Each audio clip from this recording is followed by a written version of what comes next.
السلام علیکم ورحمۃ اللہ وبرکاتہ۔ وعلیکم السلام ورحمۃ اللہ وبرکاتہ۔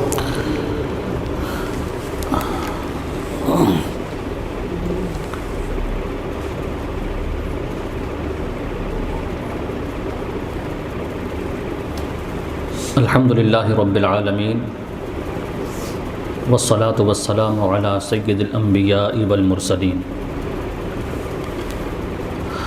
اما بعد فاعوذ باللہ من الشیطان الرجیم، بسم اللہ الرحمن الرحیم۔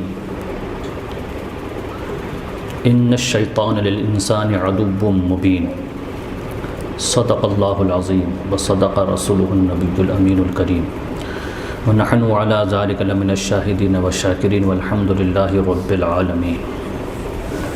ان اللہ وملائکتہ یصلون علی النبی یا ایہا الذین آمنوا صلوا علیہ وسلموا تسلیما۔ اللہم صل وسلم وبارک علی سیدنا محمد وعلی آل سیدنا محمد کما تحب وترضى بأن تصلی علیہ صلاة وسلام علیک یا رسول اللہ صلی اللہ تعالی علیہ وآلہ وسلم۔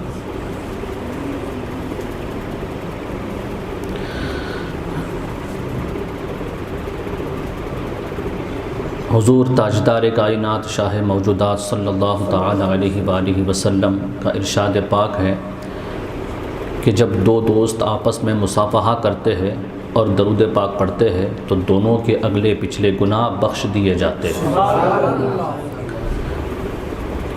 تو پتہ یہ چلا کہ ایک مرتبہ درود پاک پڑھنے پر یہ برکتیں ملتی ہیں، تو ذرا سوچو اگر درود کثرت سے پڑھیں گے تو کتنے گناہ بخشے جائیں گے۔ تو درود پاک جہاں ثواب کمانے کا ایک ذریعہ ہے،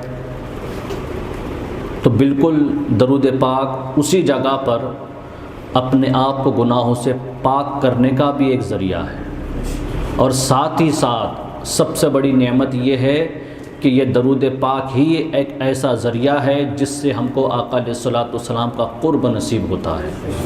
تو قرب مصطفیٰ پانے کا سب سے بہترین ذریعہ درود پاک ہے۔ تو اس کو اپنا وظیفہ بناؤ، صبح و شام اٹھتے بیٹھتے چلتے پھرتے اس کی کثرت کرو، نماز کی پابندی کے ساتھ۔ اللہ تبارک و تعالیٰ اس کی برکتیں دونوں جہاں میں عطا فرمائے گا۔ محبت کے ساتھ بلند آواز سے درود پاک پڑھیں۔ اللہم صلی علی سیدنا مولانا محمد وعلی آلہ وصحبہ وبارک وسلم، صلاۃ وسلام علیک یا رسول اللہ صلی اللہ تعالی علیہ وآلہ وسلم۔ مختصر سی بات کروں گا تاکہ بات ہضم بھی ہو سکے، سمجھ میں بھی آئے۔ میں نے الحمدللہ یہ بات کل بھی کہی تھی، مگر کل شاید اس میں سے بہت سارے لوگ نہیں تھے۔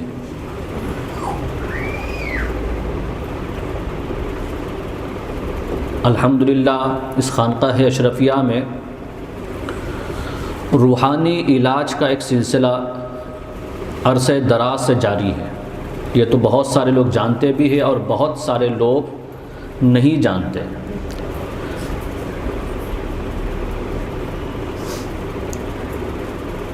اور الحمدللہ خانقاہ اشرفیہ کو یہ شرف حاصل ہے کہ یہ سلسلہ فی سبیل اللہ چلتا ہے۔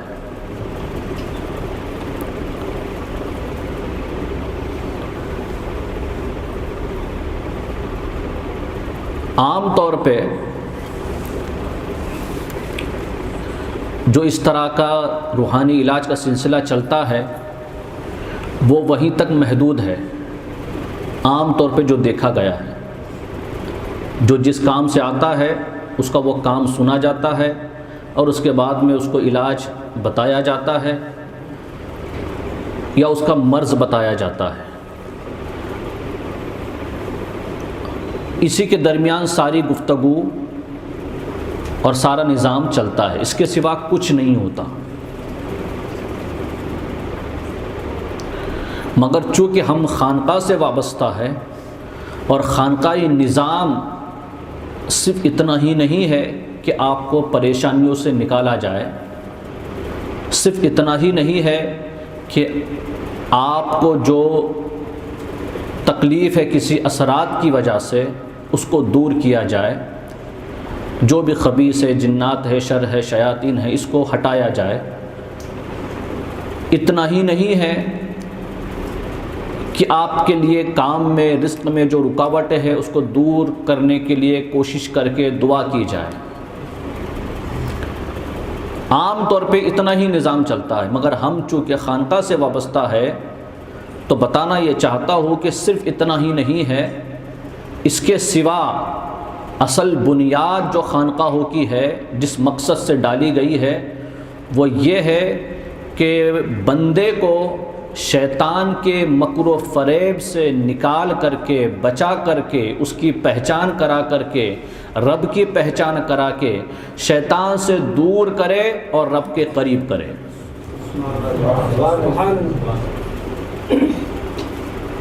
مگر جیسا کہ میں نے کہا، جو پہلے والی بات، وہیں تک ایک سلسلہ محدود رہتا ہے، مگر چونکہ ہم خانقاہ سے وابستہ ہے تو ہماری کوشش یہ ہوتی ہے کہ آپ کی ان تکالیف کو دور کرنے کے ساتھ ساتھ، آپ کی ان دنیاوی تکالیف کو دور کرنے کے ساتھ ساتھ، دنیاوی مصیبتوں سے نکالنے کے ساتھ ساتھ، آپ کو آخرت کی مصیبت سے بھی نکالا جائے، آپ کو جہنم کی پریشانیوں سے بھی بچایا جائے، آپ کو قیامت کی دشواریوں سے بھی نکالا جائے۔ آپ لوگوں میں جن کو اثرات ہوتے ہیں جس طرح کے بھی، ان سے ان کو چھٹکارا دلانا، وہاں سے اس سے آزاد کرنا کہ وہ ان تمام اثرات سے بری ہو جائے۔ اتنا ہی نہیں ہے، بلکہ حقیقت میں یہ ہے کہ جس کے اثرات ہر انسان پر ہے،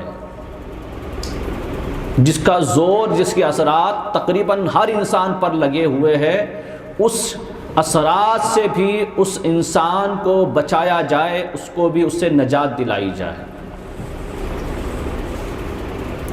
مجھے لگتا ہے یہاں تک کہ آنے تک اتنی گفتگو میں آپ میری بات سمجھ نہیں پائے۔ صحیح ہے؟ ہاں یا نہ بولیے، نہیں سمجھ پائے۔ اب میں یہاں سے اپنی بات شروع کرتا ہوں۔ اتنی بات تو سن لی ہے آپ نے۔ تو میری یہ کوشش ہوتی ہے کہ لوگوں کے لیے دعا کرنا اور بزرگوں کے فیضان کو تقسیم کرنا، تاکہ وہ ان تکلیف سے نجات پا جائے، ان کو شفا نصیب ہو جائے۔ اس کے سوا ایک کام اور ہے جو اصل خانقاہ کی اصل ہے، بنیاد ہے، میراث ہے، سرمایہ ہے، اور حقیقی فیضان وہی ہے جس کو روحانی فیضان کہتے ہیں۔ حقیقی فیضان یہی ہے جس کو روحانی فیضان کہتے ہیں۔ وہ کیا؟ کہ تاکہ ان کی تربیت کی جائے، ان کو نصیحت کی جائے، ان کو قرآن و حدیث کی باتیں بتائی جائے، ان کو سکھایا جائے، ان تک علم پہنچایا جائے، اور انہیں عمل کی طرف مائل کیا جائے، راغب کیا جائے، اور شیطان کی پہچان کرا کے، اس کو دشمن بتا کر کے، جیسا کہ قرآن نے بتایا ہے، یہ ظاہر کیا جائے کہ یہ ہمارا حقیقی دشمن ہے، اور اس کی پہچان کرا کے ساتھ ہی ساتھ اپنے رب کی پہچان اور معرفت کرائی جائے کہ وہ کتنا بڑا کریم ہے، کتنا بڑا رحیم ہے، کتنا بڑا غفار ہے، کتنا فضل فرماتا ہے، کتنا کرم فرماتا ہے، کتنا بڑا کریم ہے۔ یہ ساری پہچان کرانے کی کوشش اس خانقاہ اشرفیہ میں کی جاتی ہے۔ اپنے انداز میں ہوتی ہے، مگر ہوتی ہے۔ کیوں؟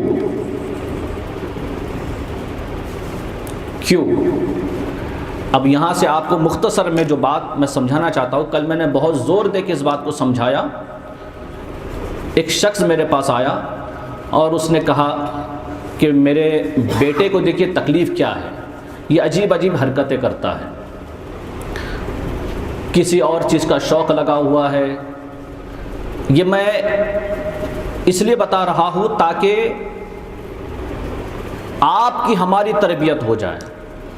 یہ صرف اس کے لیے نہیں تھا، یہ صرف اس کے لیے نہیں تھا، آپ کی ہماری تربیت۔ اور میں نے کل وہی کیا، اس کو سمجھایا، اس کے سمجھانے کے بہانے سے سب کو بتایا، کیونکہ ضروری یہی تھا۔ اب سنیے کیا نمازیں نہیں پڑھتا ہے، ماں باپ کی نافرمانی کرتا ہے، ماں باپ کو پلٹ کے جواب دیتا ہے، ماں باپ کو گالیاں دیتا ہے، اور بھی باتیں انہوں نے زیادہ کہی۔ اس کے علاوہ عام طور پہ جو نوجوانوں کی شوق ہے آج، کہ کسی کو کیا شوق ہے تو کسی کو کیا شوق ہے نا، کسی کو کبوتر کا شوق ہے، کسی کو اور نشہ ہے۔ اب سب کے حالات بتا رہا ہوں میں، سب کے حالات الگ الگ ہے۔ کسی کے بچے نشے میں پڑے ہوئے ہیں، کسی کے بچے جو ہے موبائل میں لگے ہوئے ہیں، اور اس میں جو کچھ بھی ہے اس سے تو آپ ایسا تو نہیں کہ ناواقف ہے، سب جانتے ہیں کہ موبائل کتنی بری بلا ہے آج کے زمانے کے لیے۔ تو اس طرح سے یہ ساری باتیں، غرض کے اولاد ایسی نہیں ہے جیسے والدین چاہتے ہیں۔ تو وہ شکایت اس نے کی، اور کہہ کے کیا شکایت کی پتہ ہے؟ ذرا دیکھیے اس پر کوئی اثرات تو نہیں ہے کیا؟ اس پر دیکھیے کوئی اثرات تو نہیں ہے۔ تو وہاں مجھے بات، اب اثرات ہے تو الحمدللہ یہ فیضان ہے غوث و خواجہ کا، مخدوم پاک کا، کل اولیاء کرام کا، کہ یہاں اندر آتے ہی وہ چیز ظاہر ہو جاتی ہے۔ ٹھیک ہے، بھلے مجھے خبر ہو یا نہ ہو، یہ تو دیکھا ہے۔ اس لیے میں ہمیشہ کہتا ہوں سرکار کلا کا فیضان آج بھی کسی کو دیکھنا ہو نا تو خانقاہ اشرفیہ میں آ کے دیکھ لے، کیونکہ وہیں سے مجھے ملا ہے تو سارا غوث و خواجہ کا، مگر بغیر وسیلے کے تو ملتا نہیں کسی کو کچھ، تو وہاں میرا واسطہ میرے پیر سے ہے۔ تو بہرحال تو دیکھیے، تو میں نے جب دیکھا تو مجھے بات تو سمجھ میں آ گئی، تب میں نے سمجھانا اس کو شروع کیا۔ جو میں نے سمجھایا وہ میں آج آپ کو سمجھاتا ہوں۔ اللہ کرے آپ کے بات سمجھ میں آ جائے، ہم سب کے سمجھ میں آ جائے۔ تو دیکھیے ذرا اس پر کچھ اثرات ہے کیا؟ میں نے کہا ہے نا، اس پر نہیں ہے، سب پر ہے، مگر اس اثرات کے بارے میں کوئی آ کے سوال نہیں کرتا کہ اس سے نجات کیسے پائی جائے۔ یہ جو اثرات چھوٹے موٹے آپ دیکھتے ہیں نا، کہ کسی نے پکڑ لیا، عجیب حرکتیں کر رہا ہے، جسمانی تکلیف ہو رہی ہے، یہ اثرات جس نے جو بھی لگے ہیں یہ سب خبیث ہے، جن ہے، شیاطین ہے، یہ سب چھوٹے موٹے چیلے ہیں، اور یہ زیادہ نقصان نہیں پہنچائے گی۔ اتنا ہی کر سکتے کہ جسمانی تکلیف دے سکتے ہیں، اٹھا پٹک کر سکتے ہیں، چلا پکار کر سکتے ہیں، کہیں درد پیدا کر سکتے ہیں، اتنا ہی کر سکتے ہیں نا، مگر اس سے بڑے اثرات ہم سب کو لگے ہوئے ہیں، اس سے بڑے اثرات ہم سب کو لگے ہوئے ہیں، اور وہ اثرات جو لگے ہوئے ہیں اس کا نقصان اتنا بڑا ہوتا ہے کہ ہمارا ایمان جاتا ہے، ہمارا عقیدہ جاتا ہے، ہمارا عمل خراب ہو جاتا ہے، ہماری دنیا بھی برباد ہوتی ہے، ہماری قبر بھی برباد ہوتی ہے، ہماری آخرت بھی برباد ہوتی ہے، اور یہاں تک کہ وہ آگے جانے کے بعد پھر ہم جنت میں جاتے یا جہنم میں جاتے ہیں، جو یہ خدا فیصلہ کرے گا۔ مگر اس کی شروعات یہاں سے جو وہ کرتا ہے، اتنے زبردست اثرات ہے، اور کمال کیا ہے کہ انسان کو اس اثرات کا احساس بھی نہیں ہے۔ بظاہر یہاں کچھ ہوتا ہے، عجیب حرکت ہوتی ہے، ہاتھ پیر ٹیڑھے ہو جاتے ہیں، یا کچھ بکواس زبان سے نکلتی ہے، یہ علامتیں ہیں ان اثرات کی، ہے بولو نا؟ ہاں، یہاں پر ایک عقیدے کی بھی بات ہو جائے تو لوگ یہ کہتے ہیں علامت دیکھ کر کے کہ اس کو اثرات ہو گئے ہیں، کوئی شیطان لگا ہے نا؟ بہت سارے لوگ بزرگوں کی روحانیت کا انکار کرتے ہیں، بزرگوں کی حیات کا بھی انکار کرتے ہیں۔ ایسے لوگوں کو میں پوچھتا ہوں، آئے اور دیکھے، مجھے بتائے، آپ یہ کہتے کہ شیطان لگا ہے، خبیث لگا ہے، جن لگا ہے، دیکھا آپ نے؟ دیکھا آپ نے؟ دکھائی دے رہا ہے کسی کو؟ تو کہتے ہیں نہیں۔ کہا جو نہیں دکھتا پھر آپ نے مانا کیسے؟ کہا علامت اس کی ایسی ہے۔ تو کہا علامت اس کی ایسی ہے، اس لیے تو مان گئے کہ یہ شیطان لگا ہے۔ تو جب بزرگوں کے آستانے پہ بزرگان دین دکھتے نہیں ہیں، نظر نہیں آتے، مگر جب کوئی مانتا ہے دعا قبول ہوتی ہے، کوئی کرامت ظاہر ہوتی ہے، بیماریوں سے شفا ملتی ہے، اور کام پائے تکمیل تک پہنچ جاتے ہیں، اثرات والے درست ہو جاتے ہیں، ان کی گرفت ہو جاتی ہے، شیاطین جلائے جاتے، جلانے والا کرنے والا کوئی نہیں دکھتا، اس روحانی فیضان کا انکار کیوں کرتے ہو پھر؟ جب یہ نہیں دکھتا اس کو مان لیا، تو جب یہ نہیں دکھتا تو اس کو بھی تو ماننا چاہیے۔ بات سمجھ میں آئی؟ تو ایسے لوگ جو اعتراض کرتے ہیں نا بزرگوں کے فیضان کا، ان سے پوچھو یہ دکھ رہا ہے کہ آپ کو؟ تو کمال ہے یار تمہارے ایمان کا، جو دکھتا نہیں ایسے شیطان کو مان لیا، اس پر ایمان لائے کہ ہاں یہ ہے، اس شیطان پر ایمان لائے اور کسی اللہ والے کو آج تک نہیں مانا کہ وہ نہیں دکھتے مگر ہے۔ بات سمجھ میں آئی؟ اس پر ایمان لے آئے، اس کا انکار نہیں کر سکتے۔ کیوں نہیں کر سکتے بھائی؟ نہیں بس اب قرآن و حدیث میں ہے تو اللہ والوں کی حیات کا ذکر نہیں ہے کہ قرآن و حدیث میں ہے؟ بالکل واضح ہے، ان کی حیات کا بھی ذکر ہے الحمدللہ۔ یہ بات آئی سرسری طور پر میں نے ذکر کر دیا، تو کہنا یہ چاہتا ہوں کہ وہ اثرات جو سب کو لگے ہیں وہ نہیں پتا کسی کو، جو یہ دکھتے ہیں اس کی علامتیں ہیں، مگر اس سے نقصان زیادہ نہیں ہوگا، میں یہ بتانا چاہ رہا ہوں۔ مگر جو اثرات سب پر ہے، اصل ابلیس کے، شیطان کے، جس کو قرآن نے ہمارا دشمن بتایا ہے، کس کا دشمن؟ انسان کا دشمن بتایا ہے، اس ابلیس کے اثرات سب پر ہے۔ کیسے؟ اس کی بھی تو علامتیں ہیں۔ یہ نمازیں چھوڑ دینا، رمضان میں روزے نہ رکھنا، رمضان میں بھی گناہوں میں ملوث رہنا، رمضان میں بھی ایسی ہی زندگی گزارنا جیسے عام مہینوں میں گزارتے ہیں، اس کا بھی احترام نہ کرنا، اس میں بھی کھلے عام کھاتے پیتے رہنا، اس میں بھی نیک اعمال نہ کرنا، اس میں بھی جھگڑا فساد کرنا، دوسروں کو تکلیف دینا، یہ ساری چیزیں، اور اس کے علاوہ زندگی میں جو ہمارا طریقہ کار ہے، ہمارے بچوں کا، ہمارا جو دین سے دور رہنا، دنیاوی محبت میں ملوث رہ کر کے سارے کام وہاں کے انجام دینا، ایک ہی مشن بنا دینا کہ کسی طرح دنیا میں کامیاب ہو جاؤ، اور دین اور آخرت سے، قبر سے دور رہ کر کے اپنے آپ کو برباد کر دینا، یہ ساری علامتیں اس شیطان ابلیس کے اثرات کی ہے۔ پر ان علامتوں کو دیکھ کر کے کوئی آ کے یہ نہیں کہتا کہ ان علامتوں سے جو ظاہر ہوتا ہے کہ اس کے اثرات ہم پر پڑے ہیں، اس سے کیسے چھٹکارا پایا جائے۔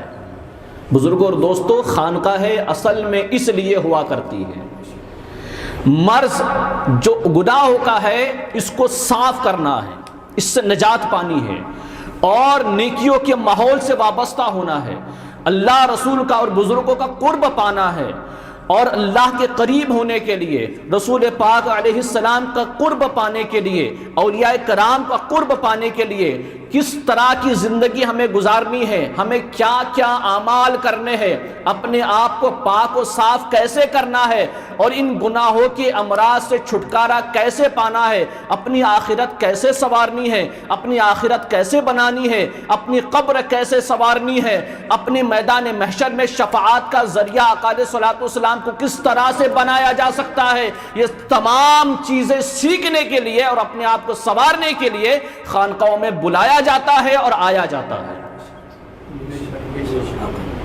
مگر آج تک ایک بھی ایسا نہیں آیا جس نے یہ کہا ہو کہ اس طرح کی عادتیں چھڑانے کے لیے کچھ کیا جائے۔ جو آتے ہیں یہ چھوٹے موٹے شیطان خبیث سے اثرات چھڑانے کے لیے ہی آتے ہیں۔ میں آپ کو یہ سمجھانا چاہتا ہوں، یہ نقصان نہیں پہنچائیں گے اتنا بڑا، جتنا بڑا نقصان یہ پہنچاتا ہے کہ ہمارا ایمان بھی خراب کرتا ہے، عقیدہ خراب کرتا ہے، عمل برباد کر دیتا ہے، علم سیکھنے نہیں دیتا، مجلسوں میں آنے نہیں دیتا، ہر طرح کی رکاوٹیں پیدا کر دیتا ہے۔ یہ سب سے بڑا دشمن ہے ہمارا، مگر اس کا احساس کسی کو ہے؟ اب کمال یہ ہے کہ آنے والا ماہ مبارک جب آئے گا اس میں یہ قید ہو جائے گا، ہے نا؟ یہی سنا ہے سب نے، مگر اس کے باوجود اس کے اثرات باقی رہتے ہیں۔ اب سوچئے اس نے اتنے اپنے اثرات ڈالے ہوئے ہیں کہ اس کو قید کیا جاتا ہے، اس کے باوجود انسان ہر وہ عمل جاری رکھتا ہے جو اس کے اثرات کی وجہ سے وہ پہلے کرتا تھا۔ رمضان میں بھی اس سے چھٹکارا نہیں۔ اب بتاؤ اثرات یہ زیادہ ہے یا وہ زیادہ ہے؟ وہ زیادہ ہے نا؟ مگر کبھی غور کیا ہم نے کہ وہ ہمارے پیچھے کیسا لگا ہوا ہے؟ وہ ہمارا سب سے بڑا دشمن ہے، ہمارا ہی نہیں ہمارے رب کا دشمن ہے وہ۔ کم سے کم اس حوالے سے بھی اگر اس کو دیکھتے اس نظریے سے بھی تو ہمارا تو دشمن تھا، چلو ٹھیک ہے، مگر ہمارے رب کا بھی دشمن ہے جو ہمارے رب کو چیلنج کرتا ہے۔ ہماری زندگی کا دستور کیا ہوا پتہ ہے؟ نام رب کا لیتے ہیں، کام ابلیس کا کرتے ہیں، رزق رب کا کھاتے ہیں اور گن شیطان کے گاتے ہیں، اطاعت اس کی کرتے ہیں، فرما برداری ابلیس کی کرتے ہیں، یہ جانتے ہوئے بھی کہ یہ ہمارا دشمن ہے بات اسی کی مانیں گے، یہ جانتے ہوئے بھی کہ یہ رب کا بھی دشمن ہے، رب کو چیلنج کر کے آیا ہے، باوجود اس کے بھی ہم ابلیس ہی کی پیروی کرنے میں لگے ہوئے ہیں، جانے یا انجانے۔ ذرا سوچ کر دیکھو اس نے اپنے اثرات کیسے ڈالے ہیں۔ آپ کو نہیں لگتا کہ اس کے اثرات ایسے پڑے ہیں کہ جانتے ہوئے بھی ہم اس کے چکر میں پھنسے ہیں؟ اس نے ہم کو گمراہ کر کے رکھا ہے، اس نے ایسی بندش کر دی ہے۔ لوگ پوچھتے کیا بندش ہے ہمارے کاروبار میں؟ کوئی یہ آ کے نہیں پوچھتا کہ نیکیوں کے ماحول کی طرف آنے کے لیے بندش ہماری ہو گئی ہے، یہ کیا بندش کس نے کی ہے، اس سے نجات اور چھٹکارا کیسے پایا جائے؟ بولیے نا، کوئی پوچھتا ہے؟ بتاؤ، اثرات یہ چھوٹے چھوٹے اثرات ہیں، یہ زیادہ خطرناک ہے یا یہ اثرات خطرناک ہے جو ہمارے عقائد اور ایمان کو برباد کر رہے ہیں؟ میں یہ توجہ آپ کی دلانا چاہتا تھا۔ ہم نام تو رب کا لیتے ہیں مگر کام اس کا کر رہے ہیں، مشن اس کا چلا رہے ہیں، رب کے مشن کو آگے بڑھانے کی کوششیں ہماری نہیں ہے۔ اب دیکھنے والی بات ہے، میں نے کل بھی یہ بات کی تھی، اور کل بہت سارے لوگ تھے، بہت سارے لوگوں کو دعوت بھی دی، مگر اس میں سے چند لوگ آئے، چند لوگ آئے۔ میں نے یہ بھی بتایا، آپ کو یہ بھی بتاتا ہوں کہ سب سے بڑا وار اس کا کس پر ہوتا ہے، اور سب سے بڑا اس کے نزدیک جو کام ہے وہ کیا ہے؟ سب سے بڑا کام ابلیس کے نزدیک، جس کو وہ سمجھتا ہے کہ یہاں سے میں کامیاب، اس کا بھی دربار لگتا ہے، سارے چیلوں کو بٹھاتا ہے وہ، ٹھیک ہے، دربار لگتا ہے اس کا بھی، اور دربار میں وہ پوچھتا ہے لوگوں سے، بتاؤ کس نے آج کیا کیا کام کیا؟ تو اس کے چیلے کھڑے ہوتے ہیں، ایک کہتا ہے کہ میں نے آج کسی کو نماز پڑھنے سے روکا ہے، کوئی چیلا کھڑا ہوتا ہے کہتا ہے کہ میں نے آج اس کو رمضان کو روزہ رکھنے سے روکا ہے، کوئی کہتا ہے میں نے رمضان کا روزہ توڑوا دیا، کوئی کہتا ہے کہ روزہ رکھ کر کے بھی گناہ کروا دیا، کوئی کہتا ہے میں نے نماز پڑھنے تو دی مگر نماز میں رہنے نہیں دیا، کوئی کہتا ہے میں نے اسے پاک ہی ہونے نہیں دیا، اس نے غسل تو کیا مگر وہ پاک نہیں ہو پایا، میں نے اس کا وضو خراب کر دیا، اس کا وضو درست ہونے نہیں دیا، اب پڑھے نماز کتنی پڑھتا ہے؟ یہ چیلے ہیں، مشن میں لگے ہوئے ہیں۔ تو کوئی کہتا ہے میں نے اس سے جھوٹ بلوایا، کوئی کہتا ہے میں نے بہت غیبت کروائی، کوئی کہتا ہے میں نے ادھر کی ادھر چگلی کروائی، جھگڑا لگا دیا، کوئی کہتا ہے کہ میں نے اس کو دین کے راہ سے بالکل ہٹا کر کے شراب کے نشے میں لگا دیا ہے، جوئے کے نشے میں لگا دیا ہے، گانجے کے نشے میں لگا دیا ہے، وغیرہ وغیرہ۔ بات آپ سمجھے؟ یہ تفصیلات ہے کہ جو برے کام جتنے ہیں وہ سارے چلے ایک ایک ایک ایک ایک ایک کر کے گنوانے لگے، آج اس سے وہ یہ کرایا، آج اس سے وہ کرایا، آج اس سے یہ، آج اس سے وہ۔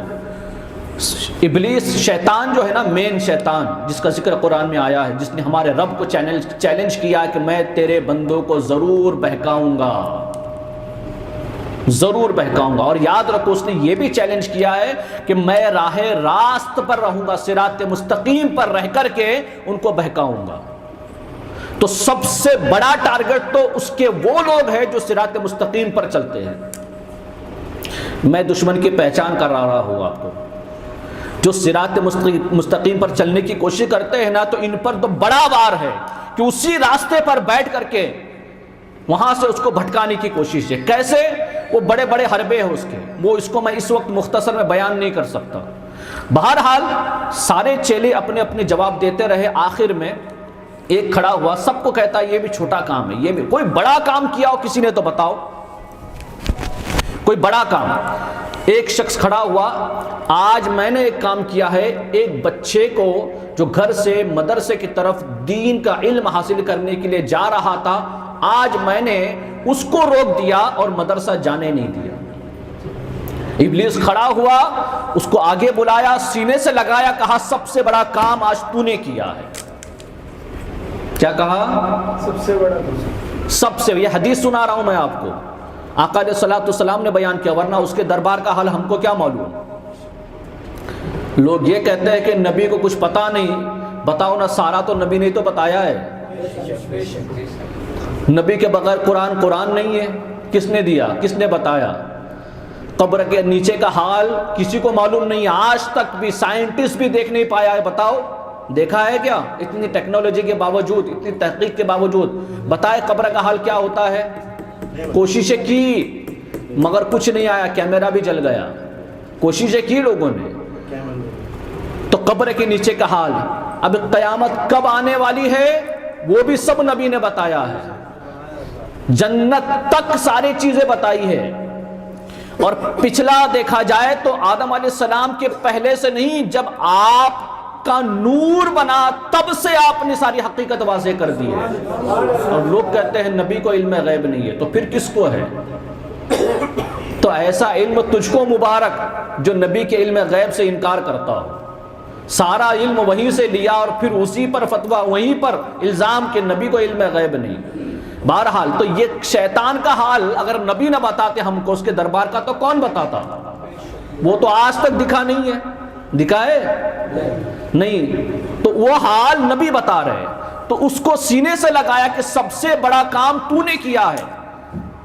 کیسے؟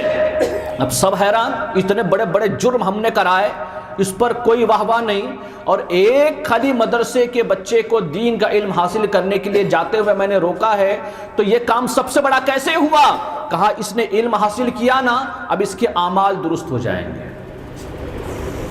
اس کا وضو درست، غسل درست، نماز درست، روزہ درست۔ اب علم کی وجہ سے یہ گناہوں سے بچے گا، حرام حلال، جائز ناجائز ساری چیزیں سمجھے گا، تو کیا کرنا اور کیا نہیں کرنا یہ جانے گا۔ اسی علم کی وجہ سے یہ دوسروں تک اس علم کو پہنچائے گا، تو اپنی طرح یہ ہزاروں لوگ تیار کرے گا۔ تم نے ایک کو جھوٹ بلوایا تو اس نے اتنا ہی کام کیا، وہیں ہو گیا، مگر ایک بچے کو علم حاصل کرنے سے اگر روکا ہے تو اس کے بعد اس کے آنے والے جتنے آگے کے جو شاگرد ہوں گے، اس نے سب کو اگر روک دیا تو سب کو ختم کر دیا، سب کو روک دیا۔ ایک کو روکا تو ایک بڑا مشن جو تھا نا وہ ناکام ہو گیا۔ یہ سب سے بڑا کام ہے، اس پر وہ خوش ہوا ہے۔ اب بتاؤ، ہم یہ جو بلا رہے ہیں نا، آپ یہ مت سمجھو کہ اہل سنت جماعت کا صرف یہی نظریہ ہے کہ بلاؤ ایصال ثواب کرو جاؤ۔ بھائی جن بزرگ کے نام پر آپ ایصال ثواب کی نیت سے آتے ہو نا، ان کو ثواب کی ضرورت نہیں ہے بولو، وہ اتنا کچھ کر گئے ہیں، جس کے پاس اتنا علم کا سرمایہ ہو، قرآن و حدیث سینے میں بسا ہوا ہو، ذکر و اذکار میں زندگی گزاری ہو، کیا ضرورت ہے آپ کے چھوٹے سے ایصال ثواب کے، تھوڑے سے لا الہ کی ضربے لگانے سے، تھوڑا سا ان کا تذکرہ کرنے سے کیا ہے؟ ان کو کیا فائدہ؟ نہیں، حقیقت میں فائدہ ہمارا ہے، اس لیے آپ کو بلایا جاتا ہے۔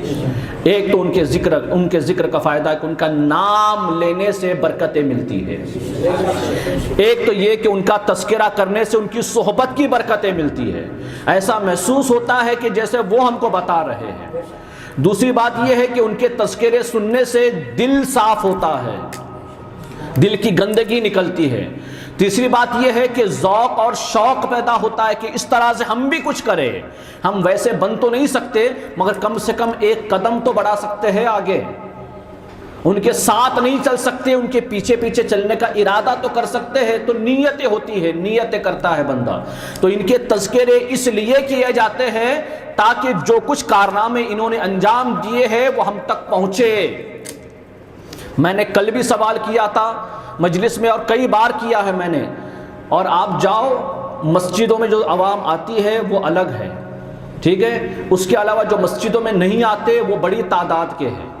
جمعہ کی بات کر رہا ہوں میں، عام نمازوں کا تو چھوڑ ہی دیجئے، جمعہ میں بھی جو عوام آتی ہے یہ بھی بہت کم عوام آتی ہے، بہت ساری بڑی تعداد مسلمانوں کی جمعہ نہیں پڑتی ہے، معلوم ہے آپ کو؟ آپ یہ دیکھ رہے ہیں نا بڑی تعداد پڑھ رہی ہے، یہ دیکھا ہے نا، بڑی تعداد نہیں پڑھ رہی ہے۔ اس کی ایک مثال دوں، جس مسجد میں عید کے دن 5-5 7 جماعتیں ہوتی ہو تو جمعہ کے دن 2 ہی جماعت کیوں ہوتی ہے؟ اور تقریباً مسجدوں کا یہ حال ہے۔ سمجھ میں آئی بات؟ ایک بڑی تعداد جمعہ نہیں پڑھتی ہے۔ بولنے کا مقصد یہ کہ جو جمعہ پڑھتے بھی ہیں وہ اتنے ہی ہیں، اور اس میں بھی جو آنے والے ہیں وہ خطاب کے لیے جو آتے ہیں وہ بہت پہلے آتے ہیں، بس وہی سنتے ہیں، بعد میں آنے والے وہ سننے کے لیے بھی نہیں آتے اور وہ سن بھی نہیں پاتے۔ آپ باہر جاؤ اور جا کر کے سروے کرو اور پوچھو امام اعظم کون ہے، چلو وہ مت پوچھو، آپ پوچھو آپ کے امام کون ہے، تو وہ حیران ہو جائیں گے، نہیں پتا۔ میں نے کل پوچھا لوگوں سے، نہیں معلوم کسی کو بھی۔ پھر پوچھا امام اعظم بتائے کون ہے، نہیں معلوم کسی کو۔ بات سمجھ رہے آپ؟ ہم کو اتنا دور رکھا ہے اس نے کہ جن کے احسانات ہم پر ہے ہم ان کو بھول چکے ہیں۔ بتاؤ یہ شیطان کے اثرات کتنے زبردست ہیں۔ ہم تک ان بزرگوں کو پہنچنے ہی نہیں دیا اس نے، علم کے حوالے سے، علم کے حوالے سے ان کا علم، ان کی معلومات، ان کی سوانح حیات پہنچنے ہی نہیں دی۔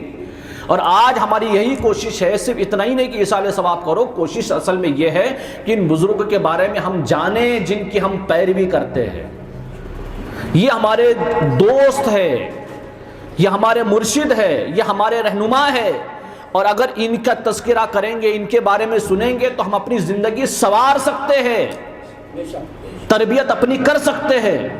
اور اگر یہ ان کا نام نہیں پتا، ان کا کام نہیں پتا، کچھ نہیں پتا، تو آج نہیں کل کوئی بھی ہم کو گمراہ کر سکتا ہے۔ آئی بات سمجھ میں؟ تو یہاں تو ایسے لوگ گھوم ہی رہے ہیں جو یہ کہتے ہیں کہ ہمارا کوئی امام نہیں، ہم مقلد ہے، تو کچھ لوگ غیر مقلد ہیں، وہ کہتے ہیں ہم کسی کے مقلد نہیں ہے۔ بتاؤ اگر آپ کو یہ کسی نے بتا دیا اور آپ کے پاس علم نہیں ہے اس کا، تو گئے آپ، یہ شیطان نے کر دیا وار۔ اب تک جس ایمان پر تھے، جس عقیدے پر تھے، فوراً عقیدہ بدلا۔ اب وہاں جانے کے بعد اور بہت ساری باتیں آئے گی، جب آپ ان کے پاس چلے گئے تو آپ کو ان کی ہر بات ماننی پڑے گی، ہر عقیدہ تسلیم کرنا پڑے گا۔ پھر وہی عقیدہ دیں گے وہ کہ قبر میں جو سب ہے وہ سب مردہ ہے۔ پھر وہ عقیدہ دیں گے آقا علیہ الصلوۃ والسلام کو تو علم غیب نہیں ہوتا، تو یہ کیسے بتاتے ہیں؟ آقا علیہ السلام کو علم غیب نہیں ہوتا تو یہ کیسے بتاتے؟ وہاں سے پھر آپ کا نظریہ بدلتا جائے گا۔ تو اس سے پہلے یہ ہے کہ آپ اپنی حفاظت کے لیے ہتھیار تیار کر لو، اور وہ ہتھیار ان بزرگوں کے پاس سے ملیں گے آپ کو۔ ہتھیار سے مراد علم کے ہتھیار۔ ڈیفنس کرنے کے لیے آپ کے پاس ان بزرگوں کی طرف سے سرمایہ لینا پڑے گا علم کا، تب جا کر کے آپ اس سے مقابلہ کر سکتے ہیں۔ اور ذرا مقابلہ تو سوچئے اس نے کیسے اثرات ڈالے ہوئے ہیں، وہ بہت بڑا عالم ہے۔ کیا ہے؟ ہاں، اب بڑے عالم سے آپ اور ہم کیسے مقابلہ کر سکتے ہیں؟ ہم کو تو کچھ بھی نہیں پتا۔ اب مقابلے کے لیے عالم ہی بننا پڑے گا نا، تو کم سے کم شروعات کرو، اتنا تو علم حاصل کرو کہ اپنے عقیدے کی اور اپنے ایمان کی حفاظت کر سکو، دوسروں کی، اپنی نسلوں کی عقیدہ اور ایمان کی حفاظت کر سکو۔ ورنہ اس کے اثرات جب پڑیں گے پوری طرح سے تو پھر تم کو کوئی بچا نہیں پائے گا، کیونکہ تمہارا رابطہ یہاں بزرگوں سے ہے ہی نہیں۔ یہ مجلس اس لیے سجائی جاتی ہے۔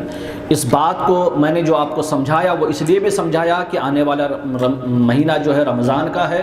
اب اس میں کیا کرنا ہے؟ چیلنج ہے شیطان کا خدا کو، اب چیلنج کرنا ہے ہم کو شیطان کو۔ کس کو؟ بولو۔ تو جو رب کا دشمن ہوا، اس نے رب سے چیلنج کیا نا، تو رب کا دشمن ہوا، تو رب کے دشمن کو اپنا دوست کیوں بنائے ہوئے ہو؟ دوست اس کو بناؤ جو رب کے دوست ہے، اور دوست اس کو بناؤ جو رب کا دوست ہے۔ اس لیے ہم ان کی مجلسوں میں بلاتے ہیں تاکہ ان کو سمجھو آپ، اور یاد رکھو جب ان کی صحبت میں آؤ گے نا، ان کی صحبت میں، اب صحبت ان کی کیسے ملے؟ آپ سوچیں گے یہاں آنا ان کی صحبت کیسے؟ ان کا تذکرہ بھی ان کی صحبت ہے۔ بھائی بات سمجھ میں، جتنے تذکرے آپ کرو گے ان کے، گویا کہ ان کی صحبت میں ہو آپ کو دھیرے دھیرے احساس ہوگا کہ گویا کہ یہ سب غریب نواز فرما رہے ہیں، اور جب بھی ان کی بات سننا تو یہ سمجھ کے سننا کہ یہ ان کا قول ہے، وہ خود کہہ رہے ہیں، صرف زبان ہماری ہے، تب آپ کو وہ برکتیں ملے گی۔ تو ان کی صحبت میں، تو جہاں شیطان نے یہ چیلنج کیا ہے نا کہ میں صراط مستقیم پر بیٹھ کر کے لوگوں کو گمراہ کروں گا، تو یاد رکھو وہاں پر اللہ نے بھی یہ فرمایا ہے کہ تو گمراہ تو سب کو کر سکتا ہے مگر میرے نیک بندوں کو تو گمراہ نہیں کر سکتا، صالحین کو، اولیاء اللہ کو گمراہ نہیں کر سکتا۔ تو جو اولیاء کرام کی صحبت میں آ جاتا ہے وہ بھی گمراہیت سے بچ جاتا ہے۔ اس لیے آج تک جو ان کی صحبت میں ہے وہ اپنے عقیدے اور اپنے ایمان کی حفاظت کیے ہوئے ہے، وہ محفوظ ہے، وہ بچے ہوئے۔ جو یہاں سے کٹ جاتا ہے نا پھر کہیں بھی چلا جاتا ہے۔ اب ایک جگہ کا نام تو لے نہیں سکتا، اتنی ساری جماعتیں موجود ہیں، اب جس کا وار حاوی ہو جاتا ہے اس کی طرف وہ چلا جاتا ہے۔ تو بزرگوں اور دوستوں، اپنی نسلوں کو بچانے کے لیے یہ کوششیں ہماری ہوتی ہے تاکہ تھوڑا علم آپ تک پہنچے، جو بھی ہمارے پاس ہے وہ آپ کو سنایا اور سمجھایا جاتا ہے، اسی بہانے سے آپ کو بلایا جاتا ہے۔ یہ صرف ایسا نہیں کہ عیسیٰ علیہ السلام کرنا جانا اور کھانا ہے، نہیں، یہ مقصد نہیں ہے۔ خانقاہوں کا مقصد یہ نہیں ہوتا کہ صرف کھلاؤ پلاؤ اور بھیجو، نہیں، وہ جہاں جسمانی غذا دیتے ہیں نا خانقاہوں میں، تو وہاں روحانی غذا بھی دیا کرتے ہیں، اور اگر روحانی غذا نہیں ملتی نا خانقاہوں سے تو خانقاہوں سے اتنے بڑے بڑے اولیاء کرام نہیں نکلتے، اتنا فیضان جاری نہیں ہوتا، اور یہ سارا فیضان بزرگوں کا ہی ہے۔ اس لیے ان کی صحبت میں، ان کی قربت میں رہنے کی کوشش کرو۔ جب بھی آپ کو دعوت دی جائے، آپ نے آنا نہیں ہے، خود بھی آنا ہے، دوسروں کو بھی ساتھ لانا ہے۔ یہ مشن آپ نے اپنا بنانا ہے۔ کس کا؟ اپنا مشن۔ آپ نے یہ سمجھنا یہ میرا کام ہے۔ کس کا کام ہے؟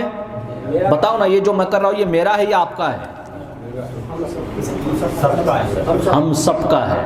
ہم سب کا ہے تو پھر اس کو سنوارنے کی کوشش کرو، اس کو بنانے کی کوشش کرو۔ یہ چھوٹا سا پیغام آپ کے نام ہے کہ جب بھی آپ کو دعوت پہنچے، آپ کو فورس کر کے بلانے کی ضرورت نہ پڑے، محبت کے ساتھ آؤ، محبت کے ساتھ آؤ، للہیت کے ساتھ آؤ، جبرن مت آؤ۔ یاد رکھو، اللہ اگر چاہتا نا، اللہ اگر چاہتا تو پوری دنیا مسلمان ہو جاتی۔ کر سکتا ہے نا؟ ہاں بے شک کر سکتا ہے، مگر نہیں کرتا۔ وہ دیکھنا چاہتا ہے کہ تیرے دل میں کتنی محبت ہے میری، تو تیری خوشی سے آ، محبت سے آ، تو مجھے پہچان کے آ، تو مجھے جان کے آ۔ جبرن تو میں لا سکتا ہوں، سب کو جھکا سکتا ہوں، مجھے حاجت ہی نہیں ہے، میری حاجت تجھے ہے۔ اس کو جان کر آ، اس کو پہچان کر آ، میری حاجت تجھے ہے، میں تیرا رب ہوں، تو مان کر آ۔ تب آئے گا تو اس آنے کا فائدہ بھی ہوگا، جزا بھی ملے گی۔ جبرن لاؤں گا تو کچھ نہیں ملے گا تجھے۔ تو جبرن اگر آتے ہو نا زور زبردستی سے کہ بلایا ہے اس لیے جانا ہے، تو پھر ثواب نہیں ملے گا، علم نہیں ملے گا، جو مقصد ہے وہ فوت ہو جائے گا۔ اگر کچھ سمیٹنا چاہتے ہو، لینا چاہتے ہو نا، تو اللہ کی رضا کے لیے آؤ۔ کس کے لیے؟ للہیت کے ساتھ آؤ، بزرگوں کی رضا کے لیے آؤ۔ انشاءاللہ اس کی برکتیں آپ کو ملے گی۔ اللہ کی بارگاہ میں دعا ہے، جو کچھ کہا سنا سمجھا ہم سب کو محبت کے ساتھ اس پر عمل کرنے کی توفیق عطا فرمائے۔ وما علینا الا البلاغ۔